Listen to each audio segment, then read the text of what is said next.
नमस्कार सभी को, लर्निंग विद मीना प्लेटफॉर्म पे आपका स्वागत है। आज हम PGT history old question paper 2024 कर रहे हैं। अगर आपको old question paper PGT history के देखने हैं तो आप चैनल पर विजिट कर सकते हैं। प्लेलिस्ट है उसमें old question paper PGT history, उसमें आप सभी ओल्ड क्वेश्चन आपको मिल जाएंगे विद सॉल्यूशन। और उसको मैंने बहुत डिटेल से करवा रखा है, सभी ऑप्शंस को भी डिटेल से बता रखा, ताकि आप नेक्स्ट एग्जाम में, क्योंकि आप अगर देखोगे पैटर्न ओल्ड क्वेश्चन पेपर्स का, तो उसमें सभी टॉपिक सेम टॉपिक से ही क्वेश्चन उठाया गया है। लेकिन अगर आप क्वेश्चन को ध्यान से पढ़ोगे तो आपको पता चलेगा कि ऑप्शन से भी इसने क्वेश्चन की फॉर्म की है नेक्स्ट टाइम में। तो ऐसे ही आपको ध्यान करके अच्छे से रीड करना, उनको अच्छे से पढ़ाई करनी है, ताकि आपको जो ऑप्शन से क्वेश्चन बन रहे हैं उनको भी आप अच्छे से कर पाओ। आपको रटना नहीं है, अच्छे से समझ के क्वेश्चंस को करना है। तो आज हम स्टार्ट करते हैं। सिंध के राजा दाहिर और मोहम्मद बिन कासिम के मध्य लड़े गए पर्ची युद्ध का नाम बताइए। तो ये मोहम्मद बिन कासिम के बीच में और राजा दाहिर थे जो सिंध के राजा थे, उनके बीच में युद्ध होता है, जो रावर का युद्ध होता है, अरोर का युद्ध नहीं होता। अरोर का युद्ध, अगर रावर और अरोर दोनों लिखा हुआ है तो आप अरोर के युद्ध पे टिक लगाओगे, क्योंकि अरोर उस टाइम पे सिंध की राजधानी थी। तो इसको कुछ इतिहासकार अरोर का युद्ध भी बोलते हैं, लेकिन इसमें ऑप्शन रावर के युद्ध को आप करेक्ट करेंगे। तो इसका ऑप्शन नंबर 3 सही है। नेक्स्ट है, निम्न में से कौन सा भवन फतेहपुर सीकरी में अवस्थित नहीं है। तो ये कौन सा भवन नहीं है स्थित, ये पूछा गया। पंचमहल, ये भी 5 मंजिला भवन है जो फतेहपुर सीकरी में ही है। जोधाबाई महल भी वही है। जो जहांगीरी महल है ये जो आगरा का लाल किला है उसमें है, ना कि फतेहपुर सीकरी में। और तुर्की सुल्ताना की कोठी भी वही है। हिरण मीनार, बुलंद दरवाजा ये वही है जो अकबर ने गुजरात विजय के उपलक्ष्य में बनवाया था। नेक्स्ट है, बौद्ध संघ में प्रवेश को क्या कहा जाता है। तो बौद्ध संघ में प्रवेश को क्या कहा जाता है, ये उपसंपदा कहा जाता है। बौद्ध, जब एक सदस्य है भिक्षु जो स्थायी रूप से बौद्ध संघ को में प्रवेश कर जाता है, तो उस प्रवेश को उपसंपदा कहा जाता है। और जो पाति मोक्ष है, ये एक जो अनुशासन के नियम थे बौद्ध उसमें संघ में जो भी सदस्य है, जो भी भिक्षु शामिल हो जाता था, तो उसके लिए कुछ नियमों की सूची तैयार कर रखी थी। तो उसी को पातिमोक्ष कहा, जो उन सभी को पालन करने होते थे, अनुशासन के नियम थे। जो परवजा है, ये प्रथम प्रवेश है। मतलब जब बौद्ध संघ में जब कोई भी व्यक्ति अपने सांसारिक जीवन को त्याग कर वो जब बौद्ध संघ में प्रवेश करता है तो वो परवजा कहलाता है। मतलब वो जो सांसारिक मोह से निकलकर जब संघ में प्रवेश करता है, तो ये फर्स्ट प्रवेश है उसका, तो उसको परवजा कहा गया है। और उपोषित, ये एक प्रकार का, मतलब आप मानो ये उपवास है या फिर आत्मा की शुद्धि के लिए बौद्ध संघ में जो सदस्य होते थे वो एक प्रकार का ये अनुष्ठान कह लो इसको, कि आप मतलब महीने में 2 बार होता था ये, अमावस्या को और पूर्णिमा को। तो ये उपवास रखते थे मन की शुद्धि के लिए, ताकि जो मतलब पाप, जो गलत झूठ उन्होंने बोले हैं उनका प्रायश्चित हो उसके।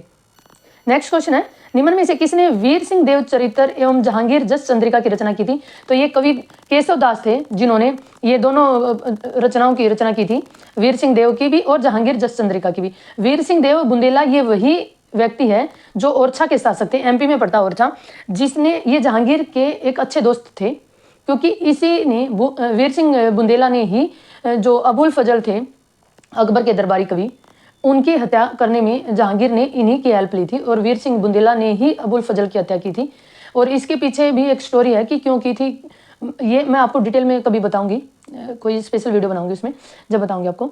तो और जहांगीर जस चंद्रिका भी इसी ने लिखी थी। तो ये कवि केशवदास, ये वीर सिंह जो ओरछा के शासक थे उनके शासनकाल में कवि रहे हैं। नेक्स्ट है, और इसमें कुछ कवियों की मैंने रचनाएं और भी लिखी हैं। कविलाल, ये छत्र प्रकाश, ये छत्रपति शिवाजी के, सॉरी ये किसके शासनकाल में रहा है, इसमें कुछ कविलाल जो छत्र प्रकाश लिखे इन्होंने। भूषण, ये शिवा भावनी और शिवराज भूषण ने ये लिखी। और तुलसीदास ने हम जानते हैं रामचरितमानस लिखी थी। नेक्स्ट है, एक सद विप्रा बहुधा वदंती। एक मीन्स एक, सद मीन्स सत्य, विप्रा मीन्स होते हैं विद्वान। सत्य एक ही है, सभी विद्वान उसको अलग अलग तरीके से, बहुधा मतलब अलग अलग तरीके से, वदंती मतलब देते हैं, बताते हैं, उसके बारे में नॉलेज देते हैं। अलग अलग विद्वान जो हैं उसके सत्य एक ही है, सब ने डेफिनेशन उसके अपने अपने तरीके से कर रखी है। तो निम्नलिखित प्राचीन ग्रंथों में से किस ग्रंथ में उपरोक्त वक्तव्य का उल्लेख मिलता है। तो ये ऋग्वेद में मिलता है। नेक्स्ट है, निम्नलिखित में से किस शासक के ग्रामीण प्रशासन का विवरण उत्तर मरेरुर अभिलेख में मिलता है। तो ये प्रांतक प्रथम थे, चोल शासक। इनके शासनकाल के जो अभिलेख मिले हैं उसी में हमें जो ग्रामीण प्रशासन का एक अच्छा विवरण उसमें मिला है, भी ग्रामीण प्रशासन कैसा प्रशासन था। तो यही क्वेश्चन हमारे 2023 में भी पूछा गया है, तो आप अच्छे से इसको देखना। नेक्स्ट क्वेश्चन है, निम्नलिखित युग्मों में से कौन सा युग्म सही नहीं है? तो ये क्वेश्चन बार बार पूछा जा रहा है। लास्ट मिनिमम मानो कि 2 एग्जाम में इसने पूछ रखा, तो हो सकता है आपकी बार भी ये क्वेश्चन आ जाए। और मैंने लास्ट वीडियो जब ये शायद 2022 में आया हुआ क्वेश्चन है, तो उसमें मैंने करवा रखा है। उसमें मैंने सभी महाजनपदों की जो 16 महाजनपद थे उनकी कैपिटल लिखी हुई है पेपर पे ही, और वहाँ से आप कर सकते हैं इनको। जो सुरसेन की कैपिटल थी वो मथुरा थी। चेदी की जो कैपिटल थी वो सुक्ति माती थी, ना कि काम्पिला। काम्पिले और अहिच्छतर ये पांचाल की ही कैपिटल थी, ठीक है। और ये क्या नाम है, यहाँ के जो राजा थे पांचाल, प्राचीन काल की बात कर रहे हैं हम, जब महाजनपद काल तो प्राचीन काल में ही थे। तो यहाँ के जो राजा थे वो प्रवाहन जवेली रहे हैं, जो कि मतलब जिन्होंने एक पंच अग्नि विद्या का मतलब वो रहे हैं, ये विशेषज्ञ रहे हैं पंच अग्नि विद्या के। अगर क्वेश्चन पूछ ले भी पंच अग्नि विद्या के विशेषज्ञ कौन रहे थे, तो ये राजा प्रवाहन जवेली रहे हैं, जो कि पांचाल से ही थे, पांचाल के राजा थे। और अंग की जो कैपिटल है वो चंपाई। नेक्स्ट है, निम्नलिखित में से कहाँ शेख हुसैनी गेसुदराज ने खानगा स्थापित की थी? तो खानका क्या होता है, मुस्लिम धर्म में जो मुस्लिम या सूफी संत जो होते थे उनका आश्रम होता था, जहाँ पर वो मठ टाइप बोल लो उसको, कि जहाँ पर वो बैठकर अपनी शिक्षाएं देते थे, अपने उपदेश देते थे, लोगों को जागरूक करते थे। तो ये गेसुदराज की जो खानगा है ये गुलबर्गा में है। गुलबर्गा ये कर्नाटका में पड़ता है, क्योंकि जो हुसैनी गेसुदराज थे ये इनका जन्म तो दिल्ली में ही हुआ था, लेकिन जब दिल्ली में से ये दौलताबाद चले गए थे, दौलताबाद महाराष्ट्र में, और दौलताबाद से ही बहमनी साम्राज्य के जो शासक रहे उन्होंने इसको गुलबर्गा में अपने उसमें बुला लिया था, मतलब अपने राज्य में बुला लिया था, इनको निमंत्रण भेजा था इनके पास। तो ये गुलबर्गा कर्नाटक में पड़ता है। तो ये इनकी खानगाह। अगर बात करें बहराइच में किसकी है, तो ये दरगाह है। मोस्टली जो सूफी संत रहे हैं उनकी दरगाह और खानगाह एक ही प्लेस पे रही है मोस्टली की। तो ये इनकी दरगाह सैयद सालार मसूद गाजी की, जिनको गाजी मियाँ के नाम से भी जानते हैं। और ग्वालियर में ये शाह मोहम्मद गोश, ये मुगल काल से संबंध रहा है इनका। और ये जो सालार मसूद गाजी ये गजनवी के समय भारत आए थे, उनके सेनापतियों में से एक रही है। और निजामुद्दीन औलिया ये दिल्ली से ही है, हमें पता है। निजामुद्दीन औलिया ने तो ये मान के चलो कि भी दिल्ली सल्तनत के 7-8 शासकों के टाइम पीरियड को देखा है निजामुद्दीन औलिया ने। ये बलबन से लेकर गयासुद्दीन तुगलक तक इनका शासन, मतलब इन्होंने शासन पीरियड को देखा उस टाइम के राजाओं के। और गुलबर्गा हुसैन गेसुदराज जी थे। नेक्स्ट है मध्य पाषाणकालीन स्थल। ये जो गियासपुर मैंने लिखा हुआ है, ये जो निजामुद्दीन औलिया है इनकी खानगाह है गियासपुर, यमुना नदी के किनारे, दिल्ली में ही है। मध्य पाषाणकालीन स्थल सराय नाहर राय, ये कहाँ पर है, ये यूपी में है। ये मध्य पाषाणकालीन स्थल है, मध्य पाषाण। नेक्स्ट क्वेश्चन है, प्राचीन भारत के निम्नांकित राजवंशों को काल क्रमानुसार व्यवस्थित करिए और नीचे दिए गए कुटों की सहायता से सही विकल्प चुनिए। तो आपको ये क्रम में लगाने हैं, कौन किस शासक का शासन किस टाइम पे रहा था, तो ये आपको क्रम में लगाना है। तो इसके लिए मैंने एक ट्रिक भी लिखी हुई है, हसीन माशुका। अब आप यहाँ से कर सकते हो भी।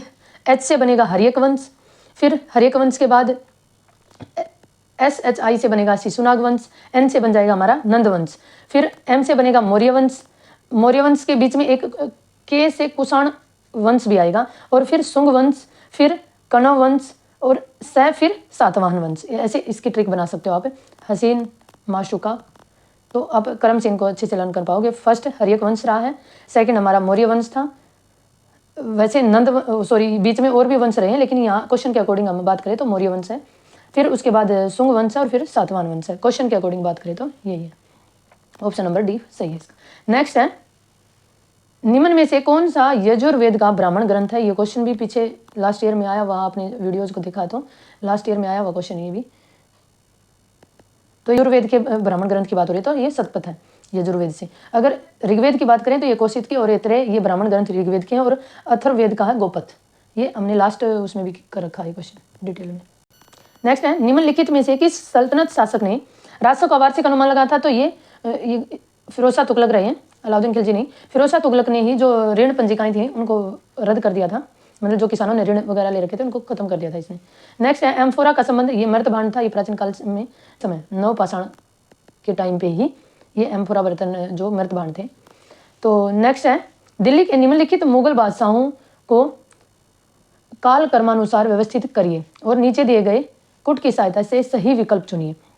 तो ये क्रम में बताना, जो उत्तर मुगल काल था, जब मुगल काल का ये मान के चलो भी पतन शुरू हो गया था, उत्तर मुगल काल हम उसको बोलते हैं। तो उन शासकों की बात हो रही है कि औरंगजेब के बाद कौन कौन मुगल शासक रहे हैं। तो सबसे पहले बहादुर शाह थे, जो बहादुर शाह प्रथम के नाम से जिनको जाना जाता है, बहादुर शाह प्रथम। ऐसे इसकी ट्रिक बना सकते हो, बहादुर जहां फंसा मोहम्मद अहमद गिर गया, शाह ने कब्र को बहादुरी से खोदा। बहादुरी लिख दो यहाँ पे आप, बहादुरी से खोदा, शाह ने कब्र को बहादुरी से खोदा। अब ऐसे याद करो, बहादुर से बनेगा आपका बहादुर प्रथम, बहादुर शाह जो प्रथम थे। जहां से बनेगा आपका जहांदार शाह, एफ से बना लो आप फरुख सियर को, फिर मोहम्मद, ये मोहम्मद शाह रंगीला, फिर अहमद शाह, फिर आलमगीर, फिर ये शाह से आप शाह आलम द्वितीय भी कर सकते हो इसको याद, और शाह से आप शाहजहां तृतीय भी याद कर सकते हो। और शाहजहां एक तो जो थे जहांगीर के पुत्र, फिर शाहजहां सेकंड जो रहे हैं वो जो बहादुर शाह प्रथम थे इनके पुत्र थे रफ़ी उस शान, ये इनके पुत्र थे रफ़ी उस शान बहादुर शाह के, और इन्हीं के पुत्र थे रफ़ी उद दौलत। रफ़ी उद दौलत को शाहजहां द्वितीय के नाम से भी जाना जाता है, और ये शाहजहां तृतीय थे, फिर अकबर द्वितीय आए हैं, फिर बहादुर शाह जफर। तो ऐसे आप इसको याद कर सकते हो क्रम से। और इनके टाइम पीरियड सबसे पहले बहादुर शाह प्रथम थे जो 1707 से 1712 तक औरंगजेब की मृत्यु के बाद, फिर जहांदार शाह जो 1712 से 1713 तक रहा, फिर इसके बाद फरुख सियर, और फिर मोहम्मद शाह। तो क्रम से आप याद करोगे तो इसका ऑप्शन नंबर सी हो जाएगा, BCAD। नेक्स्ट क्वेश्चन है, महात्मा बुद्ध की सुल्तानगंज की जो प्रसिद्ध मूर्ति है वो किससे बनी है? ताम्र से। नेक्स्ट, निम्नलिखित अधिकारियों में से कौन सा अधिकारी अलाउद्दीन खिलजी के बाजार नियंत्रण प्रणाली से संबंधित नहीं है? तो ये मुस्तफी ए मुमालिक थे, जो कि एक आय अधिकारी थे, जो हम बोल सकते हैं मालिक परीक्षक, मतलब मुस्तफी को ये अलाउद्दीन खिलजी के समय पे ही रहे, लेकिन ये बाजार नियंत्रण प्रणाली से इनका कोई संबंध नहीं रहा है। दीवान ए रियासत ये सर्वोच्च अधिकारी था इसमें बाजार नियंत्रण प्रणाली में। बरीद ए मंडी ये गुप्तचर था, सेना ए मंडी ये सुपरिटेंडेंट होता था। तो मैंने जो अलाउद्दीन खिलजी की बाजार नियंत्रण प्रणाली है इसको डिटेल में एक शॉर्ट वीडियो डाल रखी है चैनल पे, तो आप उसको देख सकते हो। उसमें पूरा उसका मैंने बाजार नियंत्रण प्रणाली को अच्छे से समझा रखा। नेक्स्ट है, निम्नलिखित शासकों में से किस शासक ने बृहदेश्वर मंदिर का निर्माण करवाया था? ये चोल शासक थे, राजराज प्रथम। निम्नांकित गुरुओं में से खालसा पंथ के संस्थापक कौन थे? तो ये गुरु गोविंद थे, जो कि 10वें गुरु थे सिखों के, गुरु गोविंद सिंह। और गुरु नानक ने सिख धर्म की स्थापना की थी, हम सब जानते हैं। और गुरु तेग बहादुर ये 9वें गुरु थे, नौवें गुरु जिसको औरंगजेब ने मरवाया था। और गुरु अर्जुन देव इनको किसने मरवाया था? जहांगीर ने।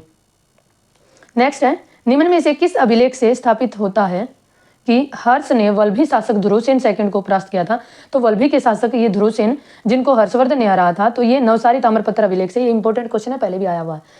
और फिर इसने जो वल्लभी शासक थे ध्रुवसेन, इन्होंने हर्षवर्धन की मतलब अधीनता को स्वीकार कर लिया था। और फिर इनके बाद में जो विवाह संबंध हुए हैं, हर्षवर्धन ने अपनी बेटी की शादी इस ध्रुवसेन सेकंड से ही करवाई थी। नेक्स्ट है, निम्न में से किस स्थल से R37 कब्रिस्तान मिला है? तो ये भी लास्ट रिपीटेड क्वेश्चन है, हड़प्पा से मिला। नेक्स्ट है, मध्यकालीन भारत में बयाना किस उत्पादन के लिए प्रसिद्ध था? तो ये नील के उत्पादन के लिए प्रसिद्ध था मध्यकालीन भारत की। जब हम बात करें तो नील की जो खेती थी वो सर्वोच्च खेती का उत्पादन केंद्र था ये बयाना। और सरखेज भी, इसी से क्वेश्चन लास्ट ईयर एग्जाम में भी पूछा गया, उसमें सरखेज एक अदर प्लेस का नाम भी दे रखा, सरखेज और बयाना दोनों का पूछा हुआ उसमें। तो ये नील की खेती के लिए उत्पादन के लिए मतलब जाने जाते थे। और बयाना तो मेनली यहाँ पे जो नील उत्पादित होता था नील का, उसको नीला सोना भी कहा जाता था। तो नेक्स्ट है, दंती दुर्ग ने किस चालुक्य नरेश को पराजित किया और महाराष्ट्र में राष्ट्रकूट शासन की शुरुआत की थी? तो ये दंती दुर्ग ने चालुक्य शासक थे कीर्तिवर्मन द्वितीय को हराया था और फिर राष्ट्रकूट जो शासन की स्थापना करी थी। नेक्स्ट है, निम्नलिखित में से किसने अवंती की विजय की थी? तो ये शिशुनाग थे। नेक्स्ट है, किस प्रतिहार शासक के शासनकाल में प्रसिद्ध ग्रंथ कुवलय माला की रचना की गई थी? तो ये उद्योतन सूरी ने की थी, ये वत्सराज, ये भी रिपीटेड क्वेश्चन है। नेक्स्ट है, विजयनगर साम्राज्य के शासक कृष्णदेवराय निम्नांकित में से किस वंश से संबंधित थे? तो हम कर चुके हैं, तुलु वंश से थे। ये विजयनगर साम्राज्य के जो वंश रहे हैं, संगम, सुलु, तुलु और अराविदु, ये लास्ट था। नेक्स्ट है, निम्नलिखित में से किस गुप्त शासक से श्रीलंका के शासक मेघवर्मन ने गया में बौद्ध मंदिर निर्माण की अनुमति मांगी थी? तो ये समुद्रगुप्त से मांगी थी। नेक्स्ट क्वेश्चन है, महोबा विजय के बाद पृथ्वीराज चौहान ने वहां का अधिकारी किसे बना था? तो ये पूजन राय को बना था। शिवाजी के अष्टप्रधान से संबंधित अधिकारी दबीर या सुमंत का प्रमुख कार्य क्या था? तो ये विदेशी मामलों का निपटारा करना दबीर का काम था, जिसको सुमंत भी आपको ऑप्शन में दे सकता हो, दबीर या सुमंत कोई भी दे सकता है, तो उसको दबीर कहा जाता था, जो विदेश मंत्री होता था। सेना से संबंधित कार्य कौन करता था? ये सर ए नौबत, जिसको सेनापति भी बोला गया। धार्मिक मामलों को कौन सुलझाता था? ये सदर, जो धार्मिक मामलों का काम करता था सुलझाने का, इसको दबर कहा जाता था। ये अष्टप्रधान थे शिवाजी के दरबार में। और लेखा और वित्तीय मामलों को कौन देखता था? ये मोहम्मददार देखता था, जिसको अमान्य भी कहा गया। नेक्स्ट है, निम्नलिखित में से अशोक के किस वृहद शिलालेख में वचोगुति और बहुश्रुता और समवाय पर बल दिया गया है? तो ये 12वां अभिलेख था, शिलालेख था इसका, अशोक का शिलालेख। तो ये 12वां था जिसमें इसने तीनों पर बल दिया, उसमें लिखा गया है इस अभिलेख में ये बातें। लास्ट क्वेश्चन जो हमारा 2024 का, निम्नलिखित भाषाओं में से बाबरनामा मूल रूप से किस भाषा में लिखी गई थी? हम जानते हैं तुर्की भाषा में लिखी गई थी, चगताई तुर्की। तो ये और फारसी में अनुवाद भी हम जानते हैं कि भी जो अकबर के 9 रत्नों में से एक थे अब्दुल रहीम खान जिन्होंने इसका फारसी में अनुवाद किया था बाबरनामा का। तो आज हमने लास्ट 2024 का जो क्वेश्चन पेपर है वो भी खत्म कर दिया है। तो अगर आपको सभी ओल्ड क्वेश्चन पेपर का, अगर पीजीटी हिस्ट्री का अगर सॉल्यूशन देखना है तो आप चैनल पर विजिट करो, आपको प्लेलिस्ट मिलेगी, उसमें सभी ओल्ड क्वेश्चन पेपर मैंने 30 क्वेश्चन करके डेली डाला हुआ है।